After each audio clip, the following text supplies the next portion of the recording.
Cancer শব্দটার মধ্যে কোথাও যেন একটা ভয় বা কোথাও একটা আতঙ্ক লুকিয়ে আছে, কিন্তু মেডিকেল সায়েন্সের উন্নতির ফলে আজ বহু মানুষ ক্যান্সারকে হার মানাতে শিখেছে। কেমোথেরাপি, রেডিওথেরাপি, ইমিউনোথেরাপি এবং টার্গেটেড থেরাপি এই সমস্ত চিকিৎসার মাধ্যমে রোগকে বা ক্যান্সারকে অনেকটা নিয়ন্ত্রণ করা সম্ভব হয়েছে। তবে চিকিৎসার এই লড়াইয়ের মাঝখানে এমন একটি বিষয় আছে যা অনেক সময় রোগী বা রোগীর পরিজন বা আত্মীয় স্বজন ভুলে যান। সেটি হলো ফার্টিলিটি বা সন্তান ধারণের ক্ষমতা। কেমোথেরাপি বা রেডিওথেরাপি আমাদের শরীরের ক্যান্সার কোষের সাথে সাথে স্বাভাবিক কোষগুলোও ক্ষতিগ্রস্ত হয়, বিশেষ করে রিপ্রোডাক্টিভ কোষ বা প্রজনন কোষ, অর্থাৎ পুরুষদের ক্ষেত্রে টেস্টিস বা শুক্রাশয়, মহিলাদের ক্ষেত্রে ওভারি বা ডিম্বাশয়। এর ফলে চিকিৎসার পরে রোগী সম্পূর্ণভাবে সুস্থ হলেও অনেক সময় পরবর্তীকালে সন্তান ধারণের ক্ষমতা হারিয়ে ফেলে। এই বিষয়টি অত্যন্ত গুরুত্বপূর্ণ সেই সমস্ত ক্যান্সারগুলির ক্ষেত্রে যে ক্যান্সারগুলি খুব অল্প বয়সে হয়, যেমন Hodgkin lymphoma, leukaemia, germ cell tumour, breast cancer এবং সার্কোমা। এই রোগগুলির ক্ষেত্রে চিকিৎসা শুরু হওয়ার আগে ফার্টিলিটি প্রিজার্ভেশন নিয়ে আলোচনা করা অত্যন্ত জরুরি। আজকের ভিডিওতে আমরা আলোচনা করব রেডিওথেরাপি বা কেমোথেরাপি কিভাবে ফার্টিলিটিকে প্রভাবিত করে, পুরুষদের এবং মহিলাদের ক্ষেত্রে কি কি প্রিজার্ভেশন পদ্ধতি আছে, কখন এবং কিভাবে এই প্রক্রিয়া করা হয় এবং ভবিষ্যতে জীবনের আশার আলোকে কিভাবে ধরে রাখা যায়।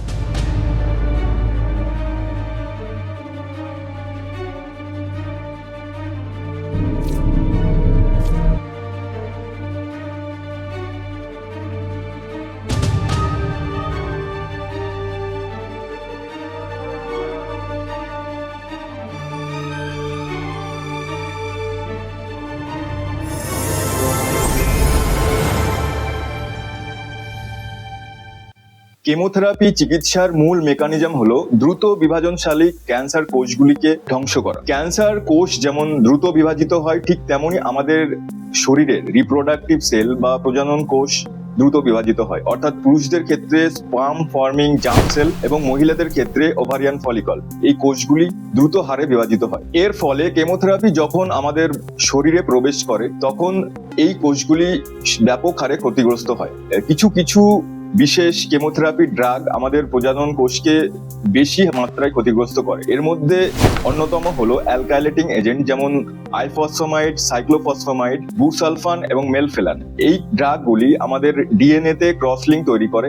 এর ফলে প্রজনন কোষের ডিএনএ নষ্ট হয় এবং সেল ডিভিশন বা কোষ বিভাজন বন্ধ হয়ে যায়। পুরুষদের ক্ষেত্রে স্পার্ম প্রোডাকশন বন্ধ হয়ে যেতে পারে, একে বলে অ্যাজোস্পার্মিয়া, এবং মহিলাদের ক্ষেত্রে প্রিম্যাচিওর ওভারিয়ান ফেইলিয়ার বা অ্যামেনোরিয়া দেখা দিতে পারে। এখন আসি রেডিওথেরাপির কথায়। রেডিওথেরাপি হলো হাই এনার্জি রেস যা ক্যান্সার কোষগুলোকে ধ্বংস করে। কিন্তু রেডিয়েশন বিম যখন পেলভিক রিজিয়ন বা অ্যাবডোমিনাল রিজিয়নের উপর দিয়ে দেওয়া হয় তখন কাছাকাছি অবস্থিত রিপ্রোডাক্টিভ অর্গান যেমন টেস্টিস, ওভারিস বা ইউটেরাস এগুলি বিশেষভাবে প্রভাবিত হয়। মাত্র 1 থেকে 2 গ্রে রেডিয়েশন ডোজ পেলে পুরুষদের ক্ষেত্রে টেস্টিস বা স্পার্ম প্রোডাকশন ক্ষমতা স্থায়ীভাবে নষ্ট হয়ে যেতে পারে। মহিলাদের ক্ষেত্রে ওভারিস রেডিয়েশনের প্রতি অত্যন্ত সেনসিটিভ। বয়স যত বাড়ে তত ওভারির ফলিকুলার রিজার্ভেশন কমতে থাকে, ফলে বেশি বয়সে রেডিয়েশনের প্রভাব আরো গুরুতর হয়। এছাড়া ইন্ট্রাক্রেনিয়াল রেডিয়েশন বা ব্রেন টিউমারের উপরে রেডিয়েশন ইনডাইরেক্ট প্রভাব ফেলতে পারে,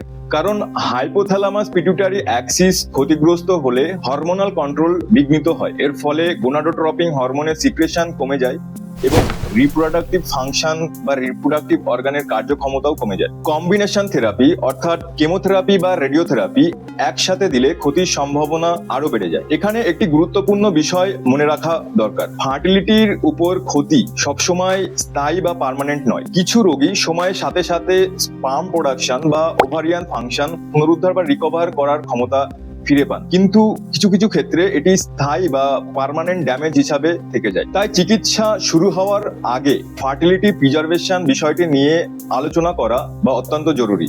আমরা যখন চিকিৎসা করি বা ট্রিটমেন্ট প্ল্যান করি তখন আমাদের মূল টার্গেট থাকে রোগকে কন্ট্রোল করা, কিন্তু রোগ কন্ট্রোলের পাশাপাশি রোগীর জীবনের মানের উপরে গুরুত্ব দেওয়াও সমানভাবে জরুরি। একজন ইয়াং ছেলে বা মেয়ে ভবিষ্যতে সন্তান ধারণের ক্ষমতা হারানো মানসিক স্বাস্থ্যের উপর একটি গভীর আঘাত বা গভীর ক্ষত। এখন প্রশ্ন হলো, কেন ক্যান্সার চিকিৎসা শুরু হওয়ার আগে ফার্টিলিটি প্রিজার্ভেশন নিয়ে ভাবা উচিত? 1, চিকিৎসা শুরু হয়ে গেলে সময়ের অভাবে ফার্টিলিটি প্রিজার্ভেশন করার সুযোগ নষ্ট নষ্ট হয়ে যায়। কেমোথেরাপি বা রেডিয়েশন থেরাপি শুরু হওয়ার সাথে সাথে আমাদের রিপ্রোডাক্টিভ সেল বা প্রজনন কোষ দ্রুত হারে ক্ষতিগ্রস্ত হতে শুরু করে। তাই চিকিৎসা শুরু হওয়ার আগে অর্থাৎ ক্যান্সার ডায়াগনোসিস হওয়ার পরপরই রোগী এবং রোগীর পরিবারকে ফার্টিলিটি প্রিজার্ভেশন নিয়ে আলোচনা করা অত্যন্ত গুরুত্বপূর্ণ। এক সময় ক্যান্সার রোগীর বেঁচে থাকার সম্ভাবনা কম ছিল, কিন্তু চিকিৎসা ব্যবস্থার উন্নতির সাথে সাথে এখন সার্ভাইভাল রেট অনেকটা বেড়ে গেছে। তাই ক্যান্সার সার্ভাইভারদের মধ্যে ভবিষ্যতে ফ্যামিলি গড়ে তোলার সুযোগও বৃদ্ধি পেয়েছে। এই অবস্থায় আগে ভাগে যদি প্রজনন কোষকে সংরক্ষণ করা যায় বা প্রজনন কোষকে প্রিজার্ভেশন করা যায়, তাহলে ভবিষ্যতের জন্য সন্তান ধারণের ক্ষমতা বাঁচিয়ে রাখা সম্ভব। 3, ক্যান্সার চিকিৎসার সময় রোগী শারীরিক এবং মানসিকভাবে অনেক কষ্টের মধ্য দিয়ে যান। রোগী যখন জানতে পারেন যে তার ভবিষ্যতে সন্তান জন্ম দেওয়ার ক্ষমতা অক্ষুণ্ণ আছে, তখন মানসিকভাবে দৃঢ় থাকেন বা মেন্টালি স্ট্রং থাকেন। এই আশাটি রোগীর মানসিক শক্তিকে বাড়ায় এবং ক্যান্সার চিকিৎসার রেজাল্টের উপর একটি ইতিবাচক ভূমিকা পালন করে। 4, এটি রোগীর অধিকার। প্রত্যেক রিপ্রোডাক্টিভ এজ গ্রুপের রোগীর এটি অধিকার আছে ক্যান্সার চিকিৎসার দরুন তার রিপ্রোডাক্টিভ হেলথের উপর প্রভাব পড়বে কিনা এবং প্রভাব পড়লে কিভাবে এটি সংরক্ষণ করা যায়। এখানে একটি কথা পরিষ্কার করা উচিত, ফার্টিলিটি প্রিজার্ভেশন মানেই চিকিৎসা বিলম্ব নয়। অনেক সময় স্পার্ম বা ওভারিয়ান প্রিজার্ভেশন করতে মাত্র কয়েকদিন সময় লাগে। এর মধ্যেই চিকিৎসা বা ট্রিটমেন্ট প্ল্যান শুরু করা যেতে পারে। দেখা হচ্ছে নেক্সট ভিডিওতে, ততক্ষণ সুস্থ থাকবেন এবং সুস্থ রাখবেন।